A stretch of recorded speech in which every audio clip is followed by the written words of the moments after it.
तो यहां पर हरिश्चंद्र जी की कथा गरीबदास जी ने लिखी है, वो ध्यान से सुनिए, इतना आनंद आवेगा पूछो मत। गरीब हरिचंद इसमें ये बताते हैं कि उनको कितना विश्वास था, अपने वचन पर डट गए, लड़का भी बेच दिया, रानी भी बेच दी, अपने आप को भी बेच दिया, लेकिन अपने उद्देश्य को नहीं छोड़ा। गरीब हरिचंद हरि हेतम अयोध्या नगरी रहते, सतयुग सिंध समाद बचन सब ही सत कहते। हरिश्चंद्र जी सतयुग के अंदर हुए हैं और वो अपने सत के वचन बोला करते, सत पर रहा करते थे, असत बात नहीं कहा करते, बड़े दानी थे।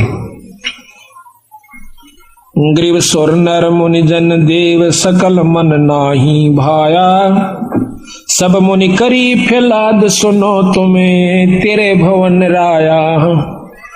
इतनी अच्छी कीर्ति राजा हरिश्चंद्र की होगी थी कि वो देवता लोग भी उससे यानी जीलियसी करने लागे, द्वेष रख कर लिया। तो वो विष्णु भगवान के पास जाकर कहते हैं कि महाराज एक हरिश्चंद्र नाम का मृतमंडल के राजा है, मृतमंडल में अयोध्या नगरी में राज करता है। तो वो कहते हैं सत नहीं छोड़ता, हम उसकी परीक्षा लेना चाहते हैं। ग्रीव सुर नर मुनि जन देव सकल ना भाया, सब मुनि करी फैलाद सुनो तुम त्रिभुवन राया। ग्रीव सत बाक है, सत ही कह है, ये सत ही पूजा ध्यान, सत ही सारा कर्म है, सत के चले विमान। ग्रीव सुर नर मुनि जन देव फैलाद लगाई भारी, सुनो विशंबर नाथ हरिचंद्र हैं अधिकारी। गरीब कहें विशंबर नाथ सुनो क्या कि जय देवा, वह हरिचंद्र सतलीन करत हैं सब की ही सेवा। गरीब हरिश्चंद्र का पति व्रत टरै नहीं टारा, वह सतवादी संत रहे। गरीब हरिश्चंद्र का पतिव्रत टरै ना टारा भाई, वो सतवादी संत रहे हमारी शरणाई। राजा हरिश्चंद्र मेरी शरण के अंदर है भाई, वो सत नहीं छोड़ सकते। गरीब बोलत हैं ऋषि देव जात है हमारी पदई, सुनो सहस भुजनाथ करत हैं हम उनकी बदई।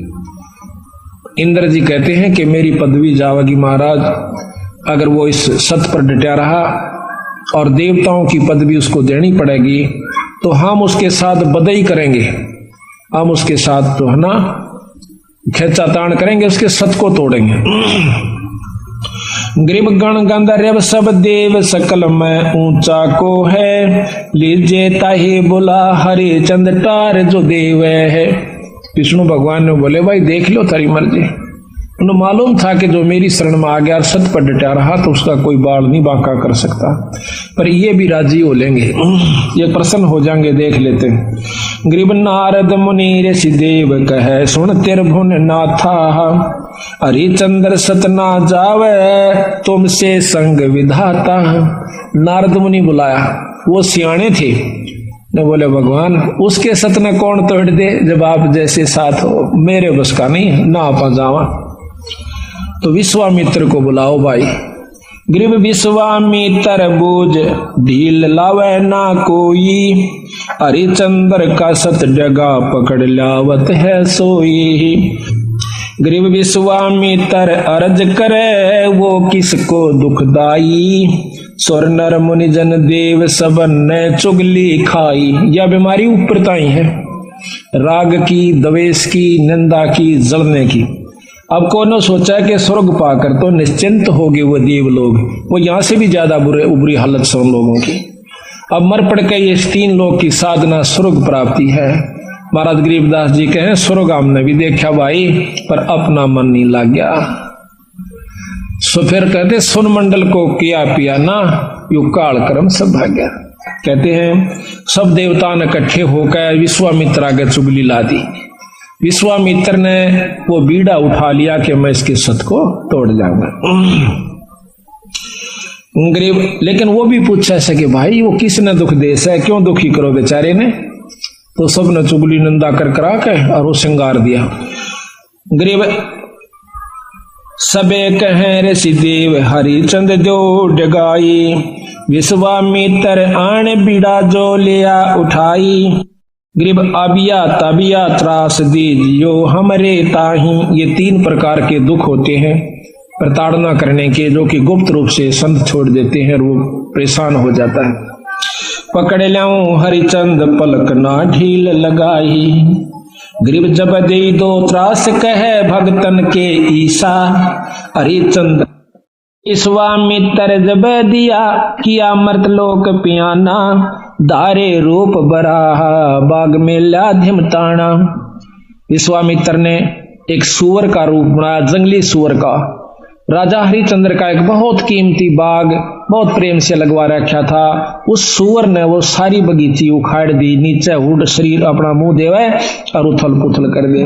को जावे नजदीक उस माली ने या उनको खान न भाजे, यानी तीर भी मार लिए, उसका कोई असर नहीं हुआ। तो सब उठकर राजा हरिचंद्र के पास आते हैं। तो हरिचंद्र बोल रहा भाई की बात होगी। कहने लगे महाराज जी एक ईसा का सूता हुआ रहा है सूअर है और वो तो सारा बगीचा उजाड़ दिया और हमने तीर गोली मार के देख ली, उसका असर ना होता।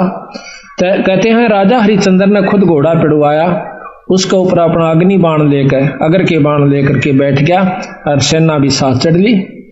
एकदम राजा हरिचंद्र जब आवास है वो सूअर उसमें से निकल कर भाग लेता है।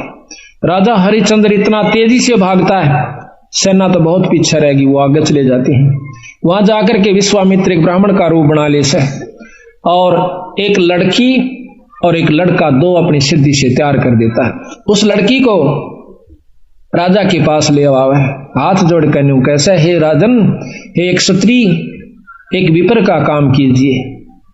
अक महाराज एक यहाँ पर शायर आया था, अकमन ना मेरा शायर सूर का, पर मेरा काम कर महाराज। किधर छुप गया होगा, कित पाओगा तनव के काम से विप्रवर के एक कन्या है ये, इसका ब्याह करना से कुछ कन्यादान करना चाहिए था, कोई व्यक्ति नहीं मिल रहा था, आप आगे धन्य है।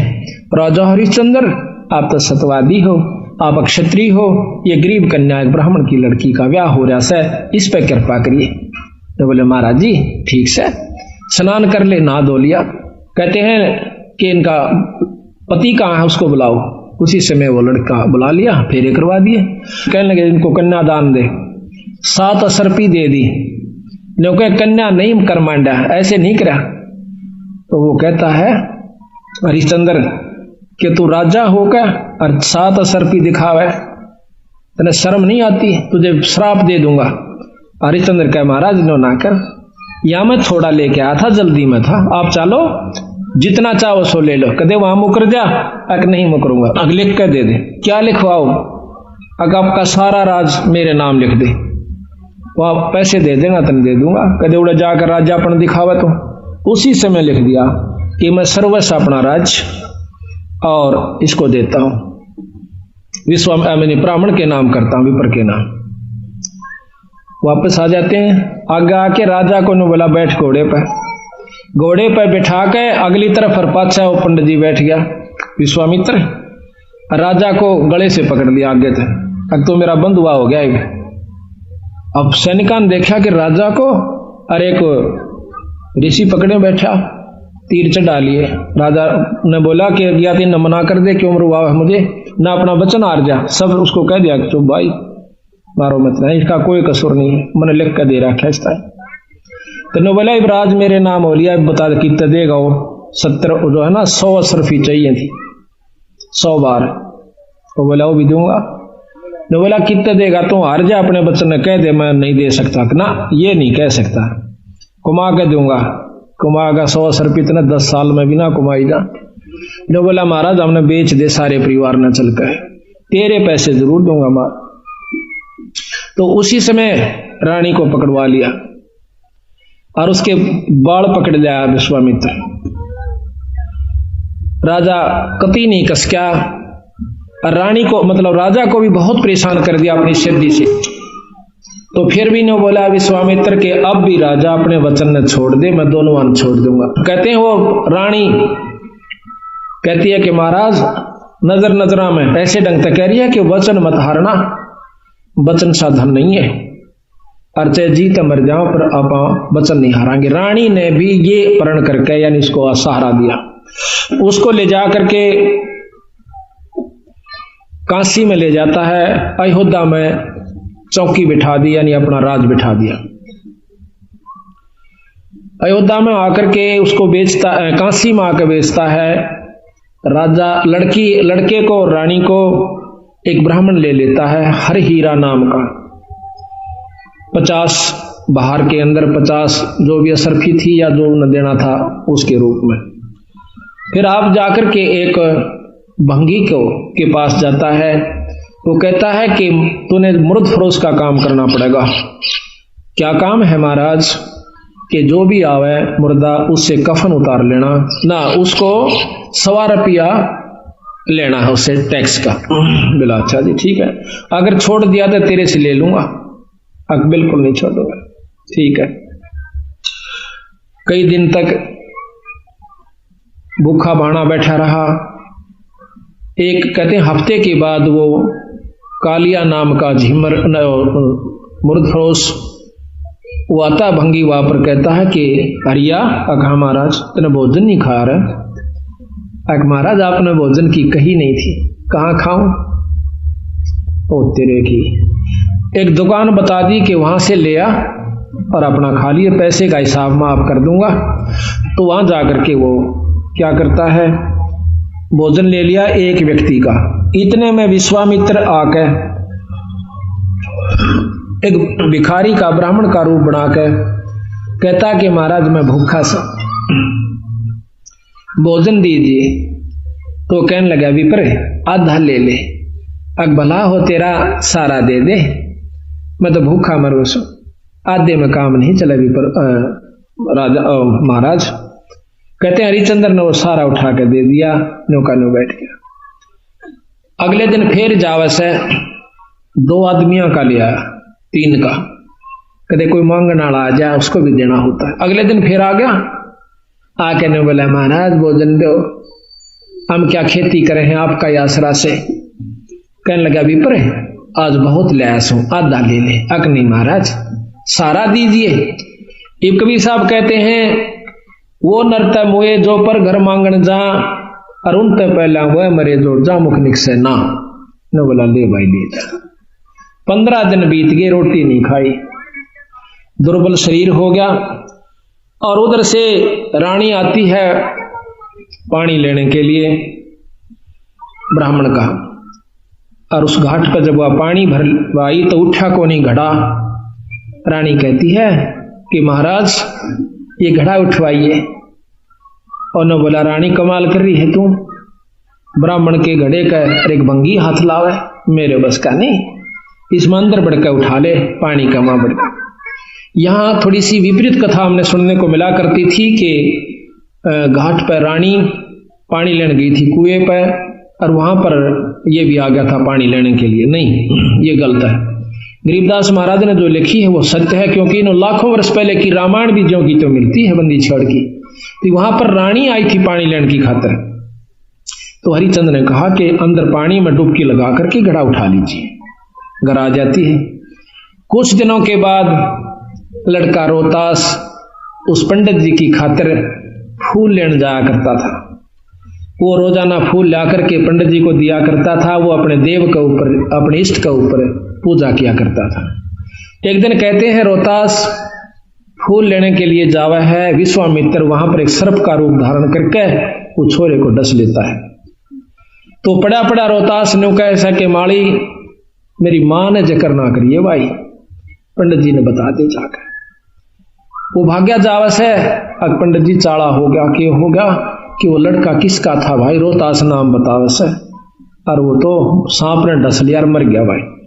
उसी समय भाग लेता है वो हरिहर पंडित जी हर हीरा लाल का, और इतनी सुन ली उस लड़की ने भी, यानी उसकी मां ने भी रोहतास की ने कि छोरे का तो सर्प लड़ गया। वो अभी भागी आवस। बुरी तरह वो ब्राह्मण छोरे ने छाती लाकर रोया है कि बेटा कौन हुई रोतासिया।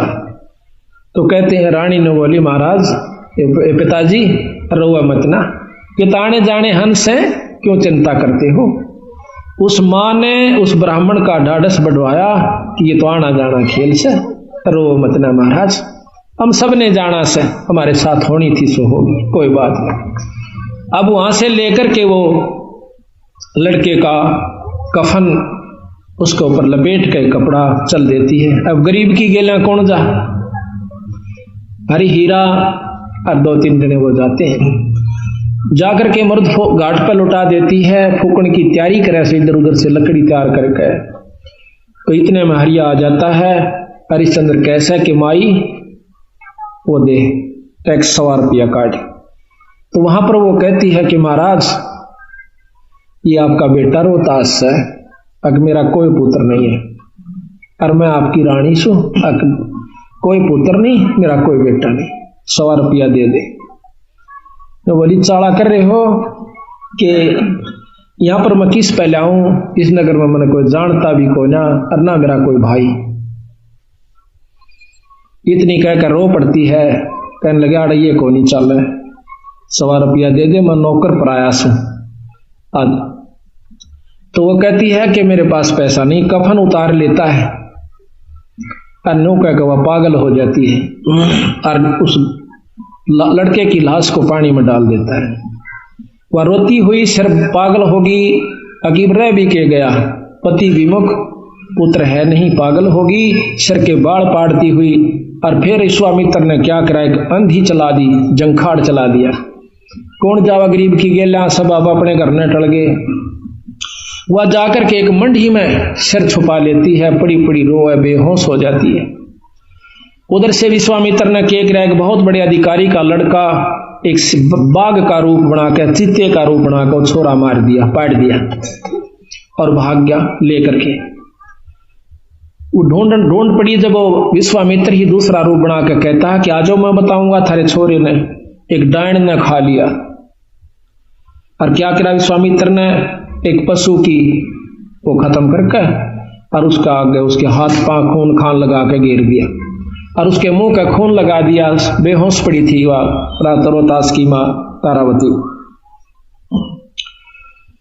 तो सारे उस राजा को, नवाब को, अधिकारी को, सैनिकों को लेकर के वो विश्वामित्र उस मंडी में ले जाकर दिखावा से कि यह पड़ी डांड और हाथ मुंह तलिए खा, और ये बाकी हाथ हुट पड़े। उसी समय कहता है राजा के बुलाओ हरिचंद को, जल्लाद को, इसकी शर्त उतार दे।